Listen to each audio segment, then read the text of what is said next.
Apa jadinya kalau Perang Dingin meletus menjadi Perang Dunia Ketiga? Bayangkan kamu hidup di bulan Oktober 1962.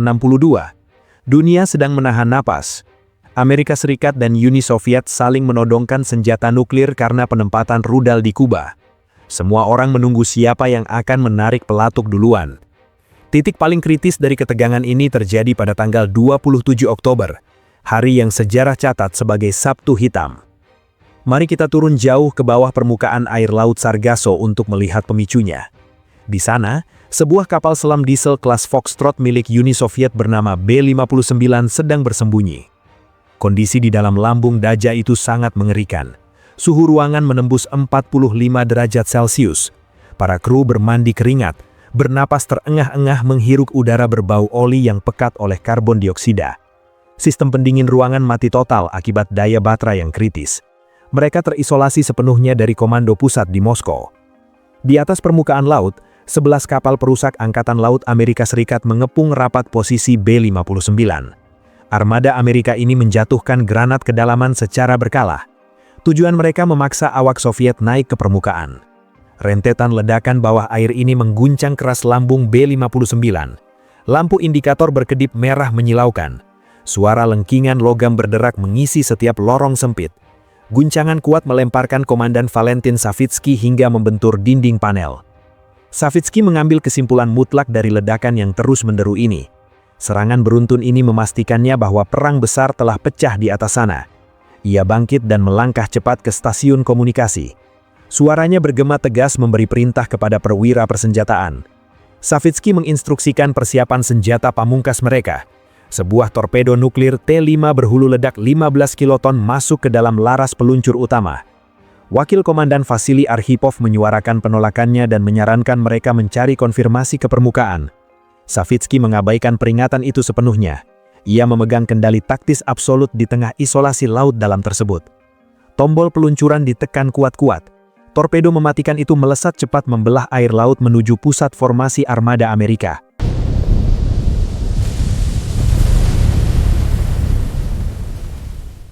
Kilatan cahaya putih membutakan mata para pelaut di kapal-kapal perusak sekitarnya. Gelombang kejut raksasa mengoyak lautan, mengangkat jutaan ton air ke udara.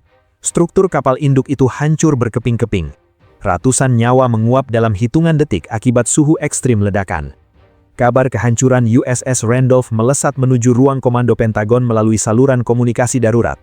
Laporan insiden ini mengubah status krisis rudal Kuba menjadi perang terbuka. Rantai Komando Militer Amerika Serikat merespons kejadian ini sebagai deklarasi perang langsung dari Uni Soviet. Presiden John F. Kennedy menerima laporan intelijen darurat tersebut di ruang oval.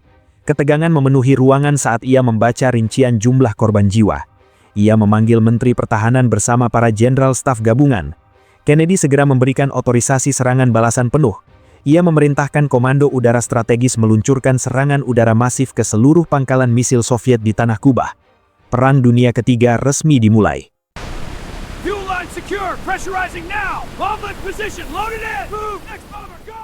Perintah Presiden Kennedy memicu pergerakan militer terbesar sejak Perang Dunia Kedua.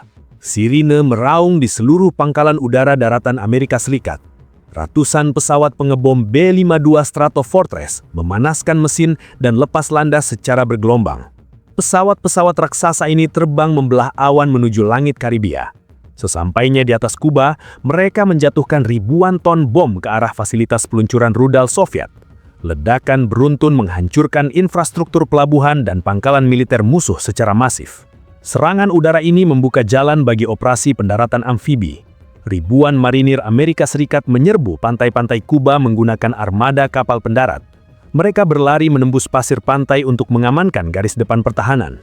Komandan lapangan Soviet di daratan Kuba merespons invasi ini dengan senjata pamungkas mereka. Pasukan Uni Soviet menembakkan peluru artileri nuklir taktis bermuatan jarak dekat ke arah pusat formasi pasukan Amerika. Kilatan cahaya menyilaukan muncul di sepanjang pesisir. Ledakan nuklir taktis ini menciptakan rentetan bola api yang menyapu bersih gelombang pertama marinir. Suhu ekstrim melelehkan baja tank dan kendaraan tempur seketika. Gelombang kejut meratakan garis pantai dan melemparkan segala objek ke udara. Area pendaratan amfibi itu berubah menjadi zona kematian radioaktif dalam hitungan detik.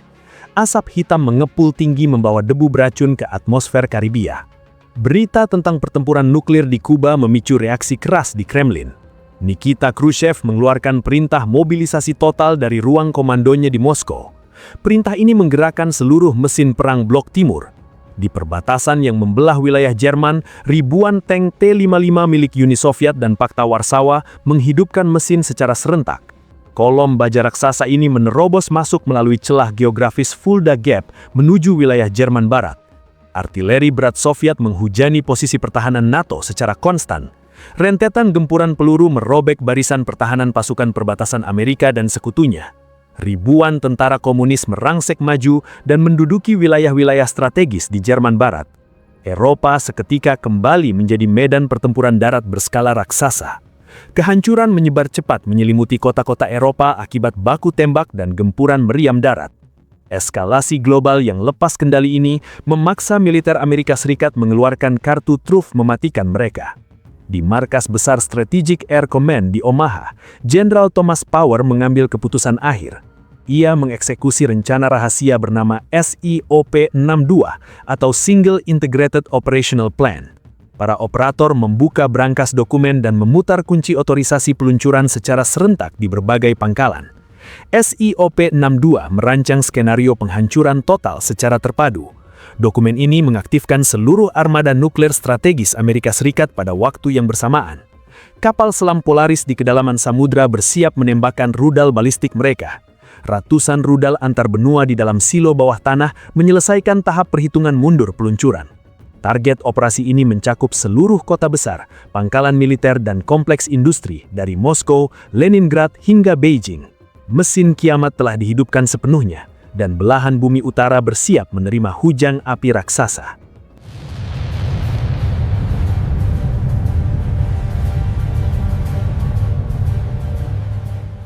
Langit malam di belahan bumi utara benderang oleh ribuan ekor api. Rudal balistik antar benua jenis Atlas dan Minuteman milik Amerika Serikat meluncur menembus atmosfer secara serentak. Skenario operasi SIOP-62 berjalan presisi menyerupai mesin giling raksasa. Target lintasan mereka mencakup seluruh pusat kekuatan militer, fasilitas logistik, dan kawasan industri di blok komunis. Di sisi lain dunia, radar peringatan dini Uni Soviet menangkap ribuan titik cahaya mematikan yang mendekat dengan kecepatan hipersonik. Sirine meraung kencang di seluruh penjuru kota Moskow, Leningrad, dan Kiev. Jutaan warga sipil berlarian panik memadati ruang bawah tanah dan stasiun kereta api. Hulu ledak nuklir Amerika menghantam daratan Eurasia bagai palu godam kosmik. Ledakan termonuklir mengubah pusat kota Moskow menjadi kawah kaca radioaktif dalam sepersekian detik. Tembok bersejarah Kremlin menguap menjadi debu tersapu gelombang kejut. Suhu panas yang melampaui inti matahari membakar segalanya dalam radius puluhan kilometer. Gelombang tekanan udara meratakan bangunan beton bertulang hingga rata dengan tanah. Ribuan kilometer di timur, gempuran serupa meluluh lantakan Beijing dan kota-kota besar Tiongkok. Serangan udara Amerika ini melumpuhkan total kemampuan komando dan jalur komunikasi seluruh blok komunis secara instan. Tahun 1962 menyimpan satu fakta penting mengenai keseimbangan kekuatan nuklir kedua belah pihak. Amerika Serikat memegang keunggulan absolut dengan ribuan hulu ledak strategis yang siap menjangkau benua lain. Uni Soviet saat itu baru merakit puluhan rudal antar benua yang mampu mencapai daratan Amerika. Mesin perang Soviet memfokuskan persenjataan utama mereka pada armada rudal jarak menengah yang menodong langsung ke jantung Eropa. Sebelum Moskow hancur, komando militer Soviet sempat mengeksekusi protokol peluncuran balasan secara penuh. Ratusan rudal R-12 dan R-14 melesat cepat dari pangkalan mereka di Eropa Timur. Hujan maut turun membasahi daratan Eropa. Moncong rudal Soviet membidik London, Paris, Berlin, dan seluruh pangkalan udara strategis NATO. Ibu kota Inggris lenyap tertelan bola api raksasa yang mendidihkan aliran sungai Thames seketika.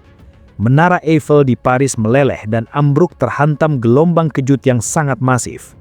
Kota-kota bersejarah di benua biru berubah wujud menjadi puing-puing berselimut badai api. Kilatan cahaya putih membutakan mata menyapu bersih jutaan nyawa manusia bersamaan dengan runtuhnya mahakarya peradaban Barat. Beberapa rudal balistik antar benua Soviet yang berhasil meluncur akhirnya melintasi kutub utara menuju Amerika Serikat. Pesawat pengebom strategis Tu-95 Bear milik Soviet juga menerobos celah pertahanan udara perbatasan Kanada.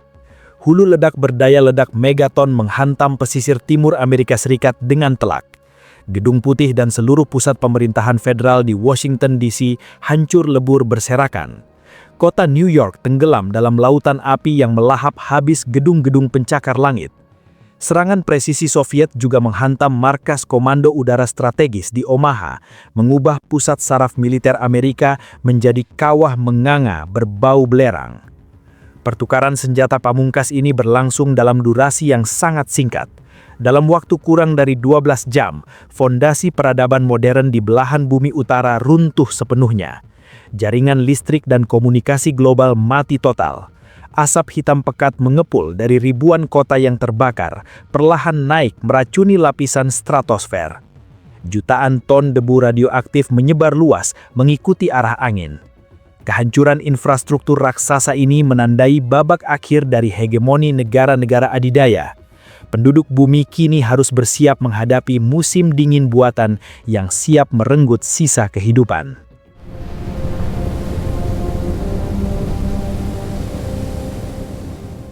Mari kita putar waktunya beberapa minggu setelah hujan api itu berhenti.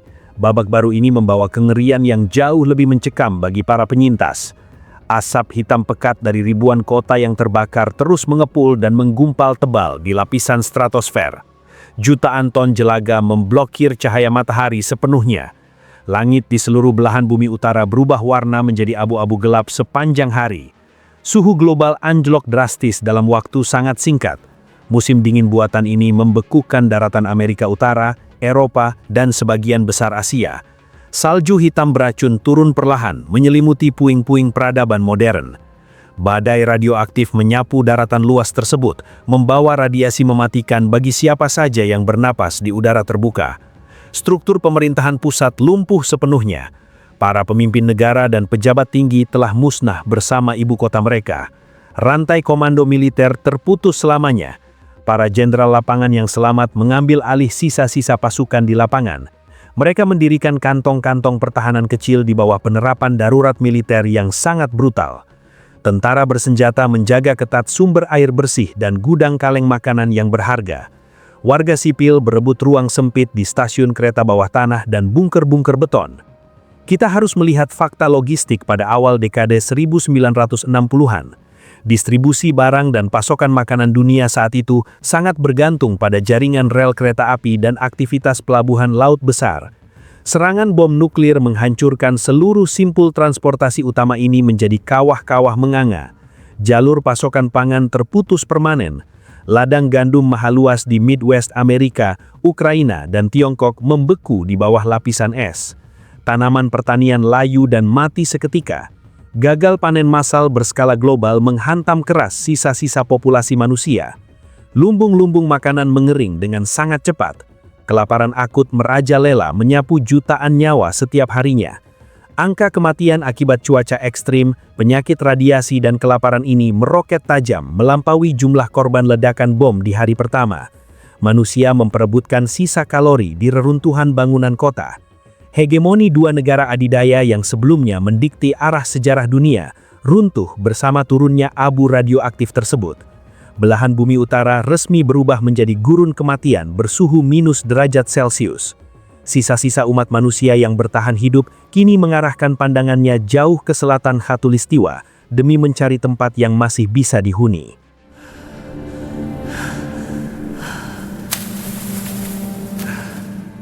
Asap tebal dari belahan bumi utara perlahan merambat melintasi garis Khatulistiwa. Negara-negara di Amerika Selatan, Afrika Sub-Sahara, dan Asia Tenggara menyaksikan langit mereka berubah menjadi jingga kemerahan secara permanen. Suhu udara mendingin drastis. Angin beku menyapu hutan hujan tropis dan sabana kering. Wilayah belahan bumi selatan ini sepenuhnya luput dari hantaman rudal nuklir. Infrastruktur kota, lahan pertanian, dan pabrik-pabrik mereka berdiri utuh.